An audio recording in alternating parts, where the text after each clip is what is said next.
Sevyn Banks. Scary moment there to start the game on the opening kickoff. He was then carted off. The good news was they did all the evaluations. He started to be able to have full movement and join the team back inside the stadium before all was said and done, which was a great sign based on the way things looked there early on Saturday night. Yeah, absolutely. It was a great sign to go back there in the third quarter, and he was in the locker room walking around and getting full movement, a little tingle is what they said in the locker room. But we'll get an update, I'm sure, from Coach as well on him. 21-17. It's 21's more than 17, and LSU will take it. They defeat Auburn again to move to 4-1 on the season, 2-0 in the SEC. And we've got an early morning start coming up this Saturday. Big matchup, the only SEC matchup of the weekend with two top 25 teams. Tennessee at number 8, LSU at number 25. Again, it's going to be an early start. By the way, just before we took to the air, it was announced the week from Saturday we will play in prime time at the Swamp against Florida. That matchup will be 7 Eastern, 6 Central time between the Florida Gators hosting your LSU Fighting Tigers. So we're going to talk about what we know about Tennessee, who had the off week this past weekend.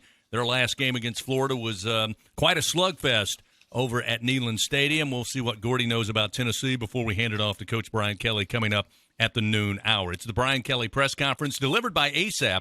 Make sure you download the ASAP app. Get all of your game day needs delivered right to your door. ASAP, the official mobile ordering partner of LSU Athletics. Back after these words. Albertsons is making shopping and saving easier than ever. Check out Albertsons For You in our mobile app, where you can shop for groceries and save weekly with digital coupons all in one place. With Albertsons For You, you can earn rewards points every time you shop and redeem them for free groceries. Brand new Albertsons For You members receive $5 off their next $25 purchase just for signing up. Download the Albertsons app or go to albertsons.com to sign up. Albertsons, fresh food, local flavors. Support your LSU Tigers with Hancock Whitney, the official bank of LSU Athletics. From game day to the offseason, Hancock Whitney LSU credit and debit cards are a big win for any Tiger fan. Want to get your paws on these cards? Well, apply online or visit HancockWhitney.com/LSU. Hancock Whitney Bank, member FDIC. All accounts subject to credit approval. Terms and conditions may apply.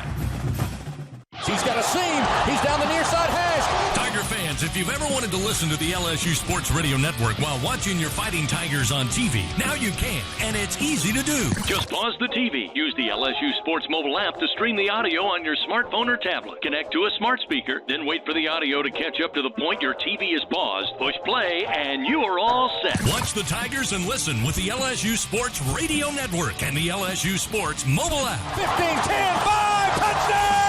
Tigers! In the SEC, we sweat the small stuff. The attention to tradition. The preparation for competition. The smallest things can have the biggest impact on this field and a whole host of other fields. To shine among the brightest stars, you have to sweat the small stuff. Because here, it just means more. Coach Kelly is just moments away from previewing the week for the Fighting Tigers. This is the Brian Kelly Press Conference, delivered by ASAP, the official mobile ordering partner of LSU Athletics. Once again, here are Gordy and Chris. That's right, coming up in just a few moments. In fact, maybe 7 minutes or so, Brian Kelly will join us from the Lawton Room. Get ready for this matchup coming up Saturday morning. Number 8, Tennessee, coming in to take on your Fighting Tigers. Number 25 in the land, according to the AP. Again, 4-0. The Vols, 1-0 in SEC play. Had a big battle with Florida at home. Got the win, 38-33. Played from behind in portions of that game, but able to come out on top. And Gordy, we do need to go back and salute B.J. Ojulari, who was, no surprise, selected as Defensive Player of the Week by the SEC. We mentioned him several times with the strip sack, but also had a couple of tackles for loss and is living up to wearing number 18. He's played outstanding, and give Matt House, the defensive coordinator, a lot of credit. This is, as I mentioned, number 3 defense, ranked total defense, and number 4 in sacks. And I've really been impressed with some of their pressure packages, and they're going to need it this week against an explosive Tennessee offense. Well, when you take a look at Tennessee, they are currently number 1 in the SEC overall in scoring offense at a clip above 48 points per game.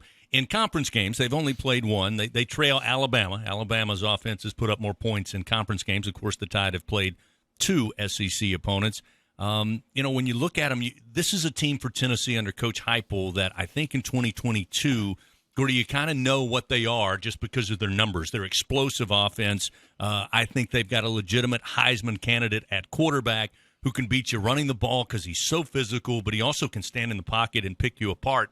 And at the end of the day, I think you're trying to find where are the weaknesses for this Tennessee team. And the only thing that really jumps out initially is that they have been susceptible to giving up passing yardage. Yeah, they have been. In defensively, I think they're work in progress, and I don't know how much they've been tested. Pittsburgh has been good offensively. They got into a close game up in week number 2 up there and won by 7 points. Look, Josh Heupel has always been explosive.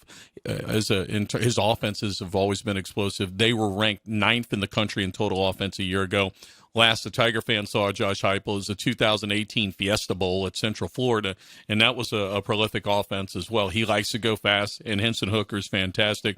You look at that Florida game, he threw for 349 yards and 2 touchdowns and ran for a net 112 and another touchdown as well.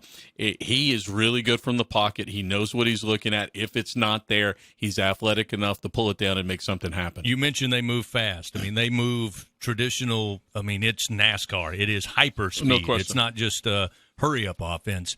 The challenge this week defensively to have the play, have what you want to do, but have the right personnel from start to finish. There's not going to be a lot of opportunity to change them out. No question. And you look at the way the Coach House likes to substitute, 2nd and long, 3rd and long. He'll usually switch 3 or 4 players and get to that dime package, get Sage Ryan on, at times get Harold Perkins Jr. on.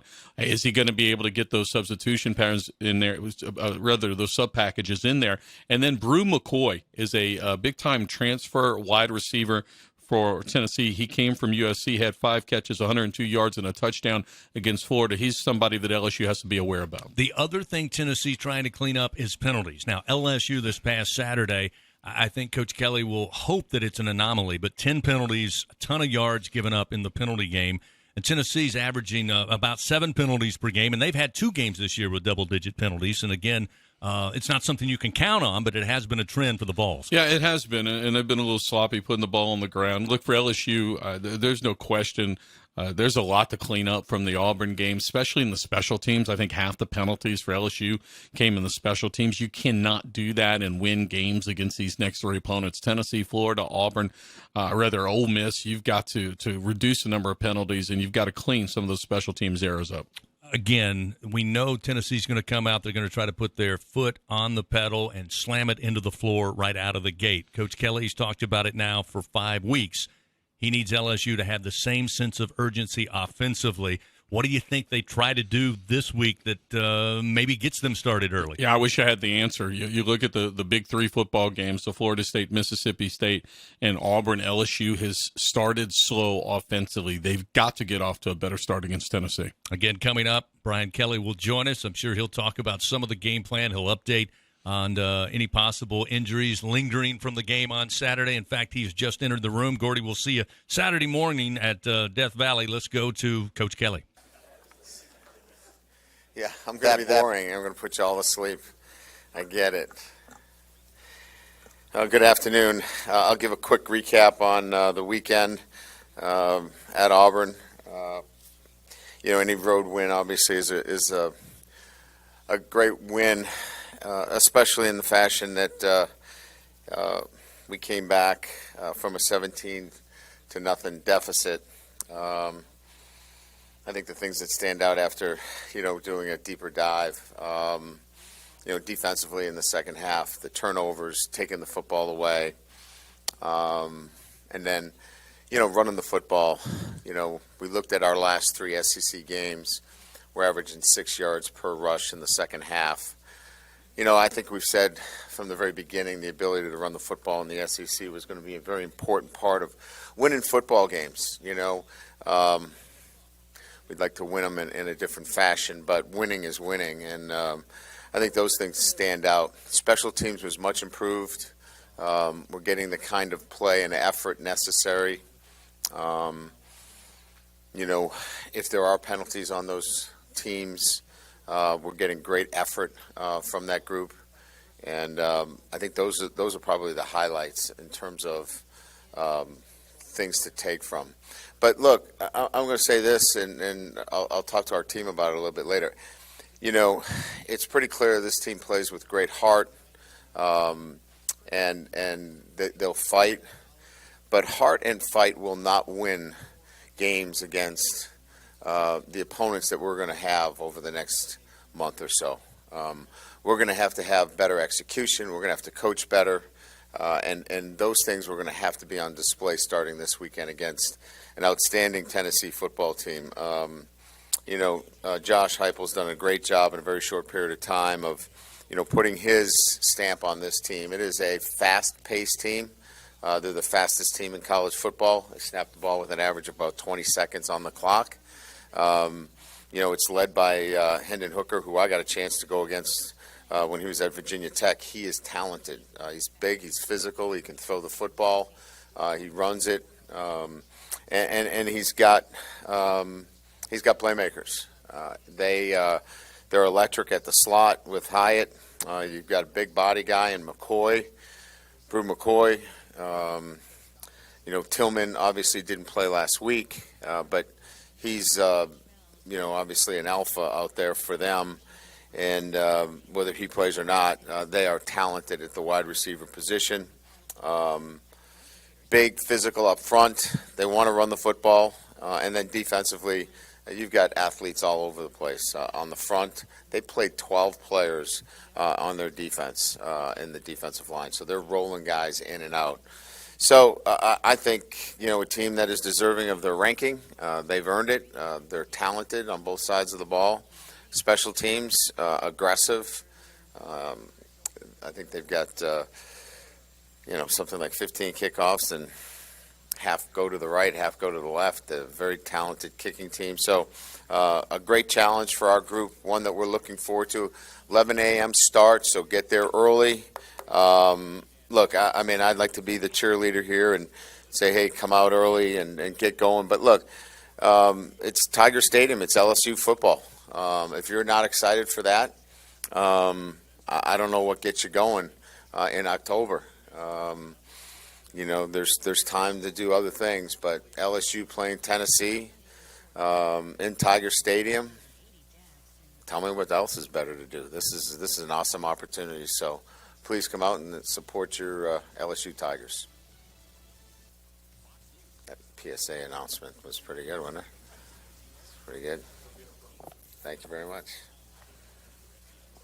Hey, Brian. I don't think many people before the season would have believed through 5 games Kayshawn would have no touchdowns and fewer than 100 yards receiving. Why has he struggled to get going? Yeah, I think that's – look, part of this is building trust with a new quarterback. Obviously we're trying to get him the football. He's getting a lot of double coverage. We're still winning. He's happy that we're winning. Look, all those guys that make decisions about who the best receivers are in the country are still going to look at Kayshawn and go, that's a really, really good wide receiver. Numbers are numbers. At the end of the day, he's going to continue to play this game at the next level, and the numbers won't dictate where he gets drafted. It's his ability to continue to play the game at the highest of levels. And when you turn on the film and he's running full speed and he's beating guys and the ball didn't come to him for some whatever reason, that's out of his control. So what Kayshawn continues to do better each and every week is he controls what he can control. And he does that in practice now, and he does that in games. He was happy we won the football game. Would he like the ball more? Absolutely. Would I like to get it to him more? Absolutely. But he's handled himself. He's handled himself in the right way, and he continues to work for the team. Brian, sort of building off the passing game, I guess, discussion, there hasn't been much of a downfield vertical threat, I guess, this year. Is there a solution that you have in mind for that, or are you going to kind of have to live with like the quick passing game and just trying to make that more effective than it was against Auburn? We've had, I mean, if I could give you a video clip of all the, the throws downfield. We've had a number of deep ball throws. They weren't this week. Last week against New Mexico, that was a cover 8. That was short passing game, catch it, run after the catch, threw for over 300 yards. This past weekend was not good enough. That's not going to get you a sustainable offense that can win games at the highest level in the SEC. But that's coaching and that's playing. And what I mean by coaching and playing is we have to prepare better. Our fundamentals have to be better.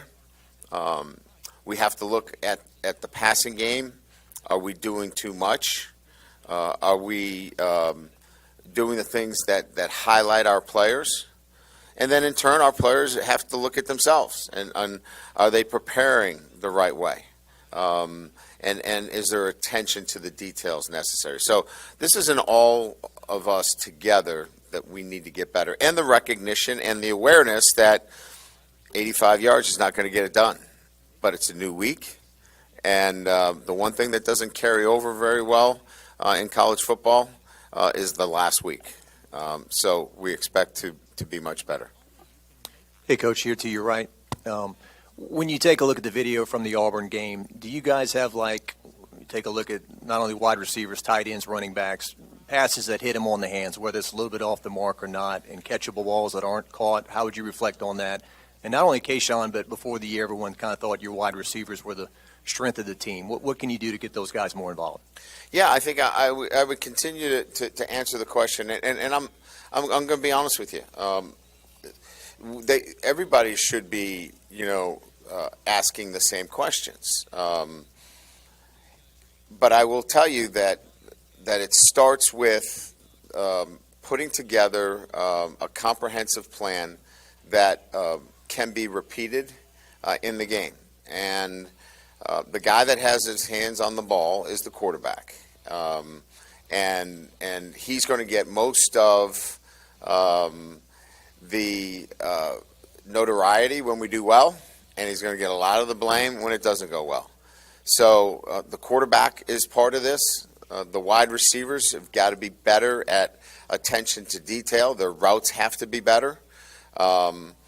We've got to throw it better and catch it better. There were probably 5 or 6, and you probably can all remember them, where there needed to be a little bit better of a throw and a little bit better of a catch. And so that also goes to play calling. We've got to be able to look at, are these the plays that we can repeat? And are we doing too much? I think we're looking at it in all of those areas, because this is not going to work. We can't throw for 85 yards with the talent that we have and expect to beat the top 10 teams in the country. Right here. Yes. You said that Tennessee has the fastest offense in the country. With a defense like yours that likes to disguise looks, how does that impact your game plan, and what makes that difficult?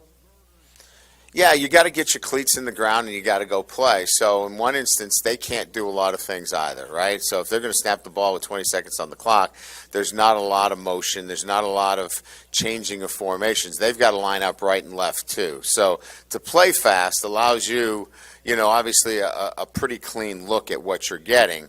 But on the other side, you're right. You can't do a lot defensively. But what you can do is get your cleats in the ground, line up, play fast, play free, and play physical, and that's what we'll have to do against a really good Tennessee offense. Hey, Coach. Now that you've had time to sort of review the tape with the coverage busts, especially in the first half, what were you sort of seeing in that department? There were coverage busts. Do you want me to call out some guys here publicly in front of you? No. Thank you, because I'm not going to. What were maybe some of the adjustments that sort of need to be made heading into this week? maybe some of that stuff was tough to get? Talk slower. Look, we've addressed the issues. They're communication issues, and then really, quite frankly, making sure that our guys know the rules associated with coverages, and do your job. Don't try to do somebody else's job. We've been in flux a little bit back there, so making sure that there's great communication, guys doing their job, not trying to do something that's not part of our system and rules, and just over-communicate it now. Just make sure that it's been communicated effectively, and do a good job teaching it, and redoubling our efforts to make sure that point is getting across to those guys that are in that situation. Florida State game, you mentioned, maybe a little slow to notice the front Florida State was running. Last week you said it was a little bit of the double zone. I guess, do you think that's just kind of, week to week what it's going to be, a little bit of, working on noticing what's going on with the defense and Jaden Daniels just kind of, recognizing? No, I don't think that can be the case. I think we have to improve. We've got to be better at recognition. We've got to be able to look. There's a difference between being on the edge aggressively and being reckless. We're way too conservative right now, and so I don't want to throw interceptions. That's not what I want to do. I don't want to turn the ball over. We haven't thrown any. And that's not necessarily a bad thing in one respect.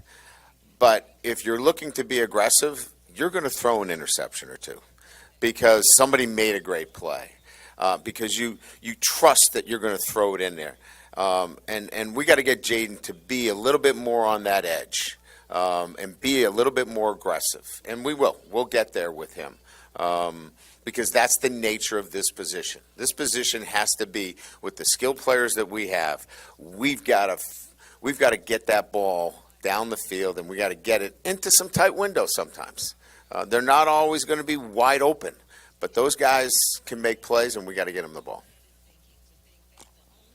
Brian, you talk about John Emery's game, and was the fumble necessarily his fault? It seemed like the backside defender came in untouched. Well, we had one side of the line going left and the other side of the line going right. That's not a good thing. And so what actually ended up happening on the play was the backside lineman was pulling, and he was not supposed to be pulling. And John didn't expect it and got run into, and the ball came loose. Unexcusable. I mean, you still have to have great ball security in that situation. But it was a miscommunication, an understanding of what the play was. Somebody thought it was right and it was going left, and we had just a circus going on up front, and it created that collision in the backfield, which was unexpected and jarred the ball loose. Yeah, I mean, obviously the physical run was amazing, right? I think we still have to settle him down a little bit in the passing game. He had the nice catch, obviously, up the sideline, soft hands. He needs to play with that kind of, calmness in the passing game. He got a little antsy the other time where he dropped it, but he's coming along. We can see it coming, and I just think it's just more reps for him, and he'll continue to settle in nicely. Coach, right up the middle, just curious about your offensive line play. Obviously, it's been looking different each week. Where is it health-wise, and how did you think they did given the circumstances they were facing? Yeah, I mean, we put a lot of pressure on them in the second half, obviously, right? I mean, we got down big. We had a great drive. I thought the protection was really good against some really good pass rushers. Remember now, we put 55 and 29. 55 got hurt, but they had 98 come in. They had two legitimate pass rushers, and you got two true freshmen out there battling. But I thought, by and large, the offensive line has been a bright spot for us. And then, like we've talked about many, many times, the ability to run the football when everybody in the stadium knows that, LSU is going to run the football, and, exerting our will to close out football games in the SEC. says a lot about the growth of that offensive line. Yeah, he'll be back. He'll practice this week. Coach, down here in the front, how is Daniels physically? And two, after 5 games, are you where you thought you would kind of be as a team? Daniels is fine. He had a bursa sack, which is, I don't know the exact, medical deal with that. I wish I could be a little bit more precise and articulate, but it's much more, it's not structural at all, but it's painful. And so he was in pain. And so, he just felt like he was hurting the team being out there. But he felt good yesterday. The exam was clean. We did an MRI just to make sure, and that came back clean. So he's now in a pretty good position where he feels like he's 100%. I never really looked at it relative to the wins and losses piece. What I've looked at is, will we continue to get better each and every week as we go through the season, and can we develop an identity as a football team? And I think that early on we've been able to identify that this football team will fight. It's got grit, and those are traits that sometimes don't ever show themselves during the season. So yeah, I think we're ahead of it, because to go on the road and be down 17-0 and come back and win, that means that your program is establishing character within the ranks, and that to me, puts you on the right path. Hey, Coach, with Armani out these next few weeks, how much of a workload can we expect from Josh Williams, Noah Kane, the whole running back room pretty much, and how would you like to see them, utilize in their own role? I think what you see is what you get. Josh has been kind of the guy for us. He's extremely reliable in all areas of the game. He can pass protect for us. Made a mistake out on a handoff sweep where he blocked below the waist. Had a little bit of a mistake there, but he's usually really clean in all those areas and making good choices. He runs hard. He catches the ball out of the backfield, so he's been really reliable. And then as we talked about, Emery's coming on. Like we feel like we can give him a little bit more and more each week. And then Kane comes in with fresh legs, and he's a big guy. So he kind of gives us a nice, change up when he does get in the back. And we need all three. There's no doubt. Hey, Coach, how is Seven Banks doing? Yeah, thanks for asking. So the diagnosis is a spinal cord bruise, which puts him similar to Major Burns' situation, where there was a bruise, nothing else, no structural issues. That's probably going to take, 5-6 weeks before we can get him back. Now, Major Burns starts, so talking about similar patterns here, Major Burns starts running today. He'll be outside running with us. Next week, he'll begin non-contact drills, football non-contact drills with us. So there'll be a similar protocol and procedure, provided there's no setbacks along the way. So really fortunate, and really appreciate all the help that we got from our own medical team and certainly Auburn's as well, in what was a very scary situation. Down in front, Brett Martell with Associated Press. So Yes. First, just cracking the AP Top 25.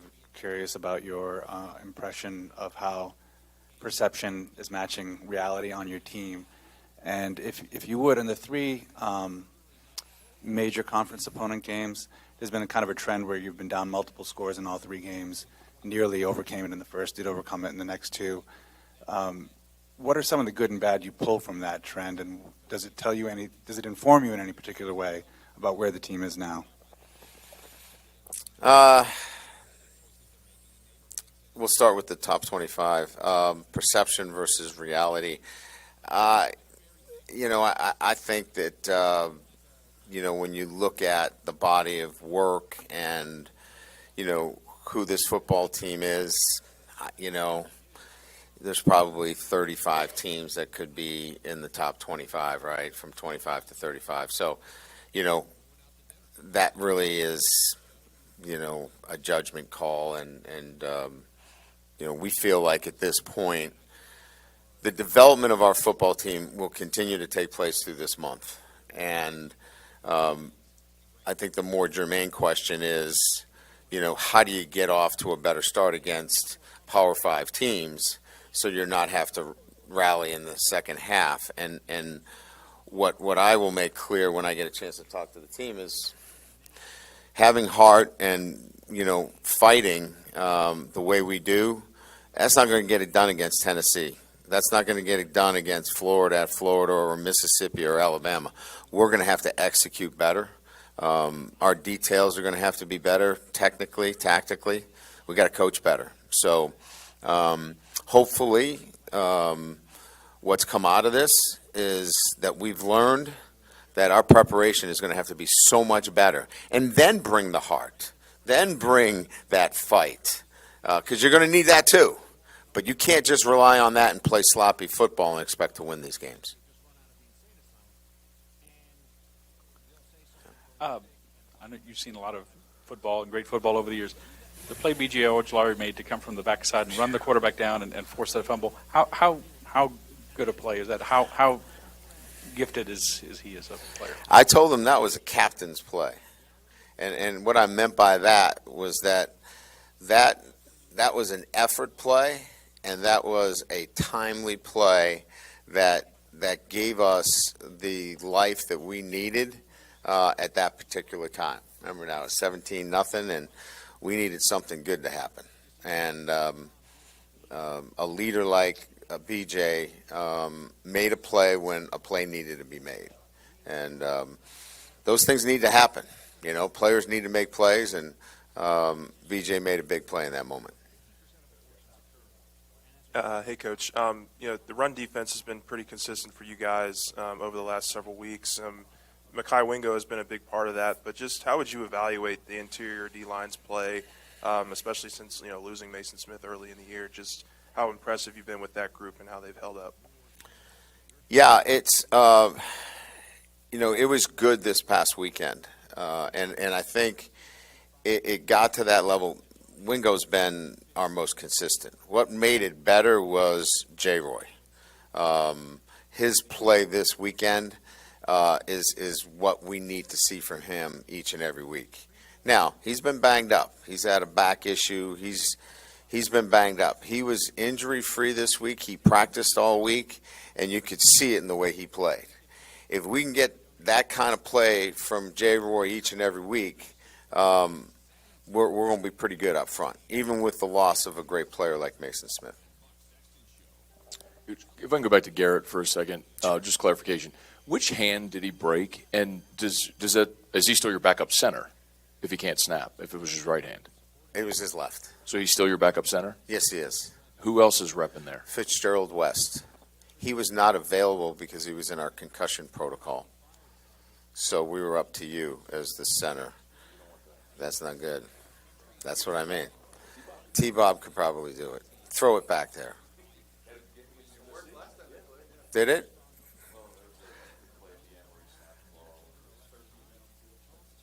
I got to get up on the history. Got to watch that one? Is there a joke to this? He didn't know that there was that many?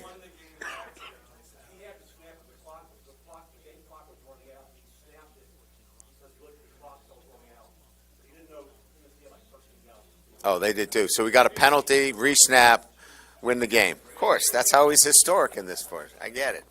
Let's try to do something better. Thank you.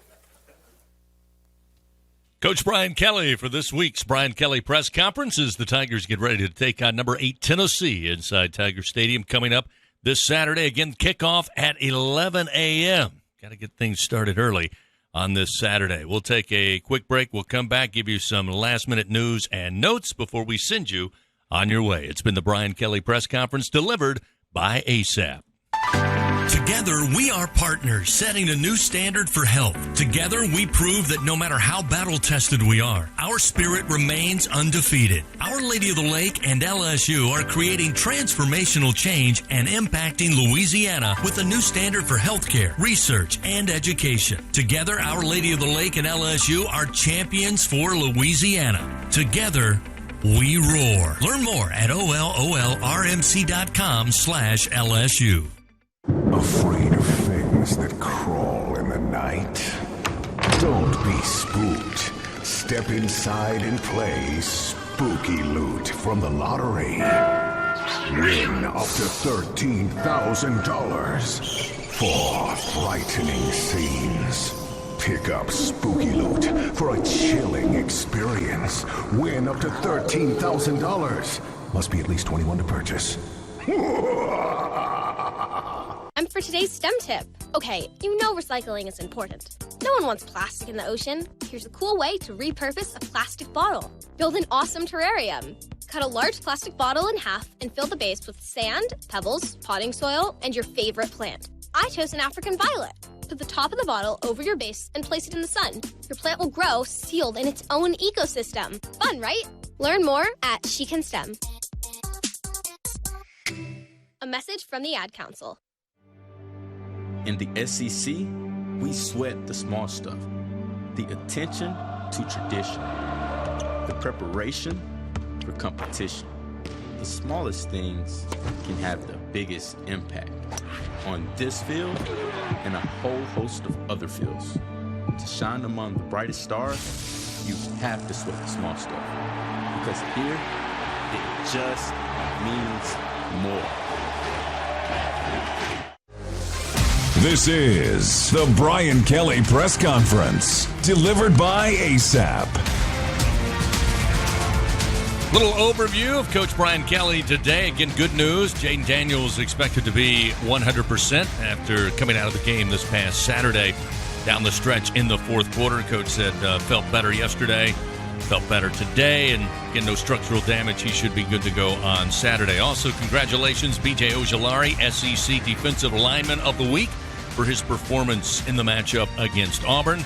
Also, LSU and Florida.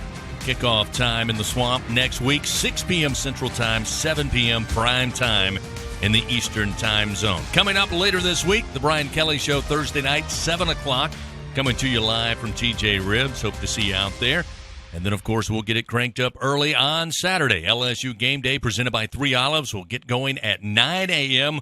with Hunt Palmer, Marlon Favorite, and Brandon Taylor. Then we'll go across the street. Doug Morrow and Gordy Rush will join me for the call of the game.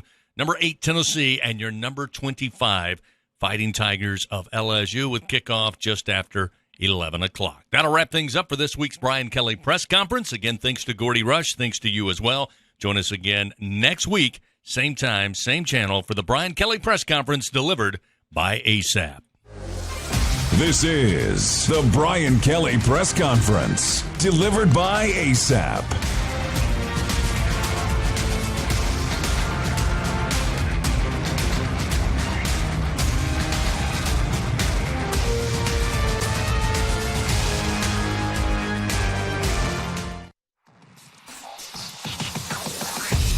This has been the Brian Kelly Press Conference, delivered by ASAP, the official mobile ordering partner of LSU Athletics. Download the ASAP app today.